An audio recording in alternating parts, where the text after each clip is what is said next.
আজ বানাবো বাঁধাকপির বল পকোড়া। তো তোমরা দেখতে থাকো পুরো ভিডিওটা।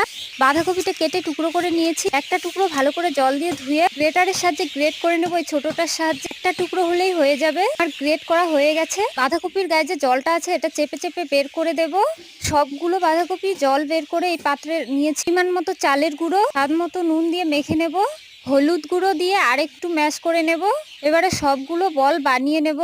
সবগুলো বল বানিয়ে সাজিয়ে নিয়েছি। উনুন ধরিয়ে কড়া বসিয়ে দেব। কড়া গরম হয়ে গেলে সাদা তেল দিয়ে দেব। এবারে তেল গরম হয়ে গেলে বলগুলো এক এক করে ছেড়ে দেব তেলে। লাল লাল করে ভেজে নিতে হবে। মিডিয়াম আঁচে তেল ঝরিয়ে তুলে নেব একটা পাত্রে। খুব সহজে এবং দুটি উপকরণেই এত সুন্দর বাঁধাকপির বল পকোড়া কেমন হয়েছে কমেন্ট করে জানিও। তোমরা ট্রাই করে আমাকে কমেন্ট করে জানিও।